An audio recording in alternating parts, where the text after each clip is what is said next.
नमस्कार दोस्तों, जय हिंद। कैसे हैं आप लोग? आशा करता हूं पुरानी वीडियो तो आप लोग देख ही चुके होंगे। कितना इंटरेस्टिंग लगा था। आप तो अपने अधिकारों में ऐसे चूर चूर हो गए होंगे कि हर किसी को अपने अधिकार ही बताते हुए फिर रहे होंगे। क्यों? सही कह रहे हैं ना। अभी तो हमने बताया ही कहाँ था। अभी तो मैंने जस्ट शुरुआत की थी कि कैसे मूल अधिकार का जन्म हुआ था, कहाँ कहाँ से उसने अपना सफर चला था और फिर एक सफलता की राह पर बढ़ते हुए वो खुद अपने अधिकारों के लिए मूल अधिकार आगे खड़ा हो गया और आज हमारी जनता के लिए एक मिसाल बनकर आ गया है। तो चलिए शुरू करते हैं, देर न करते हुए। कह रहे होंगे कि सर बहुत ज्यादा ज्ञान बताते रहते हैं। चलिए, मूल अधिकारों से असंगत विधियां। कल हमने बात की थी अनुच्छेद 13 के बारे में। जिन्होंने अभी तक पुराना हमारा ये वीडियो नहीं देखा है, प्लीज जाकर देख लीजिए, क्योंकि नहीं देखेंगे तो फायदा कैसे मिलेगा। ओके, बहुत इंपॉर्टेंट क्लास होने वाली है हर किसी एग्जाम के लिए। ऑल इंडिया कोई भी एग्जाम हो जाए, सारी जगह एक ही क्वेश्चन। भाषा IQ एकेडमी का। वाह वाह, क्या बात है।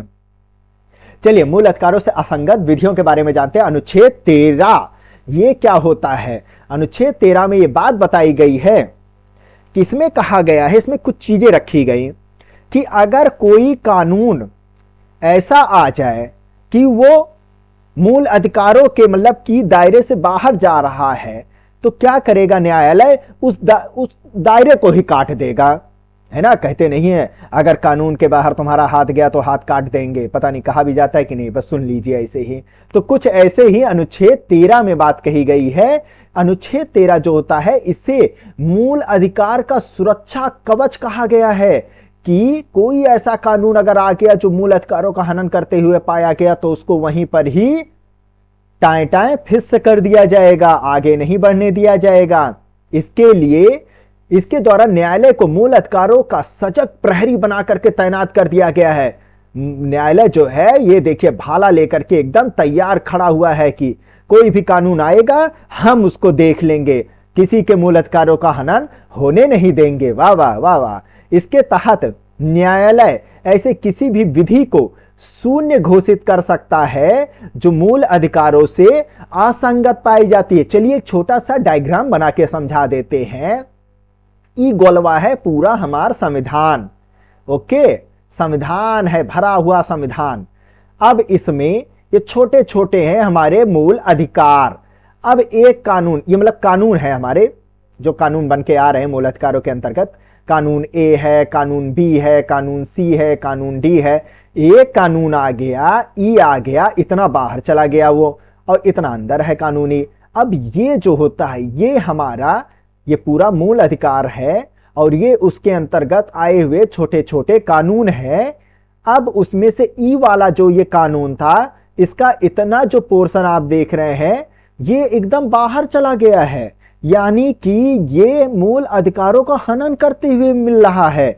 ओके, बाकी इतना हिस्सा जो है ये मूल अधिकारों के दायरे में आ रहा है। तो क्या होता है, ये जो मूल अधिकार के दायरे में जो हिस्सा आ रहा है, इसको तो न्यायालय कहेगा मैं इस हिस्से को तो रख लेता हूं, बाकी इतने हिस्से को मैं क्या कर दूंगा, काट के अलग कर दूंगा। तो ये वाला हिस्सा उसने डिलीट कर दिया, बाकी इतना अंदर का हिस्सा उसने रख लिया। यही है अनुच्छेद 13 के अंतर्गत, यही बात बताई गई है।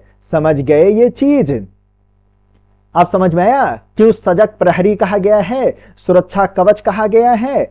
और वहीं पर बाकी कानून चलता रहेगा, और ये तब तक चलता रहेगा जब तक इसकी जरूरत रहती है। मान लीजिए कभी समय के साथ इसकी भी जरूरत आन पड़ी, तो फिर इस कानून जो अभी तक बाहर था उसको भी अंदर ले लिया जाता है। वो बाद की बात है। अभी इतना समझ जाइए, अगर वो मूल अधिकारों के दायरे से बाहर कोई कानून अपने कदम बढ़ा दिया है, तो वो कदम ही उसके हटा दिए जाएंगे। क्यों सरकार? बोला नहीं जाता, दहलीज के बाहर अगर तुमने कदम रख दिया तो दोबारा भूल जाना, ये घर तुम्हारा है। कुछ वैसा ही कानूनों से भी कहा जाता है। मूल अधिकार कानूनों से कहता है, छोटे मोटे जो राज्य सरकार या अन्य सरकारों के द्वारा लाई जाती हैं, कहता है अगर कोई कानून हमारे दायरे से बाहर गया तो वो हमेशा के लिए तो बाहर ही चला जाए, फिर अंदर आने की उसको जरूरत नहीं है। समझ गए ये चीज? यही है अनुच्छेद 13। अब नेक्स्ट पॉइंट क्या कहता है? भारतीय संविधान के अंतर्गत, ओके, भारतीय, एक मिनट, हाँ, भारतीय संविधान के अंतर्गत न्यायिक पुनर्विलोकन का सिद्धांत अमेरिका के संविधान से ही लिया गया है। भैया अमेरिका वालों से कह दिया गया, यार तुम लोग तो न्यायिक पुनर्विलोकन करते रहते हो, कुछ भी कार्य करना रहता है कानून के दायरे से बाहर जाता है तो उसका पुनः समीक्षा करते हो, ध्यान रखते हो, फिर उसको फॉलो करवाते हो। क्यों ना वही कानून हमको भी थोड़ा सा बता दो, हम भी अपने संविधान में शामिल कर ले। तो अमेरिका वालों ने बता दिया, भारत वालों ने उसे शामिल कर लिया। तो इस न्यायिक पुनर्विलोकन सिद्धांत के अंतर्गत ये देखा जाता है कि कोई कानून ऐसा तो नहीं बन गया है जो हमारे मूल अधिकारों का हनन करते हुए पाया जा रहा है। अगर होता है ऐसा तो उसे काट करके अलग कर दिया जाता है। अब न्यायिक पुनर्विलोकन की शक्ति उच्चतम न्यायालय को अनुच्छेद 32 के तहत दिया गया। Most important point to be noted milord. और उच्च न्यायालय को अनुच्छेद 226 के तहत दिया गया है। इसको भी याद कर लीजिएगा, ये दोनों तो बहुत ही ज्यादा इंपॉर्टेंट है। क्या बोले, याद हुआ? 32-26 न्यायालय, उच्चतम न्यायालय और उच्च न्यायालय करते हैं हमारे सुरक्षा कवच का काम। ओके, चलिए अनुच्छेद 13(1) कहता है, ये भी है, इनके दो बच्चे भी पैदा हो गए, एक 13(1) एक 13(2). अब इनमें क्या क्या बातें कही गई? संविधान पूर्व विधियों की बात कही गई एक में, और एक संविधान के पश्चात जो कानून बनाए गए हैं। संविधान से पहले जो कानून बन चुके थे उनको जांचा परखा जाता है कि वो हमारे लिए ठीक है कि नहीं, उनको चेक किया जाता है। ठीक है तो शामिल करो वरना अलग करो। और संविधान के पश्चात की विधियों को भी अनुच्छेद 13(2) के दायरे में लाया गया है कि संविधान बनने के बाद कौन कौन से कानून उसमें शामिल किए गए हैं, वो 13(2) में उनको रखा गया है। समझ गए? ये था हमारे सुरक्षा कवच अनुच्छेद 13 की बात। अब हम चलते हैं भारत के संविधान और मूल अधिकारों के। आज एक इंट्रोडक्शन में आपको बताता हूं कैसे कैसे उनको कैटेगराइज किया गया है। नहीं समझोगे तो फिर तो पछताना पड़ जाएगा आपको, फिर कहोगे काश भाषा IQ एकेडमी को हम सब्सक्राइब कर लिए होते, 10 लोगों को शेयर कर लिए होते तो उन्हों का भला हो जाता। तो अनुच्छेद हमारा जो 44वां कॉन्स्टिट्यूशन जो अमेंडमेंट एक्ट हुआ था, जो कि हुआ था 1978 में, सन भी याद रखिएगा, इसमें संपत्ति का मूल अधिकार जो है समाप्त कर दिया गया। कहा गया भारतीय नागरिकों से, देखो भैया तुम्हारी जो ये संपत्ति है सरकार को अगर जरूरत पड़ गई तो वो वापस ले लेगी भाई। तुम्हारे मूल अधिकारों में नहीं है, तुम्हारे हम विधिक अधिकारों में, तुम्हारे कानूनी अधिकारों में अब ये डाल दे रहे हैं।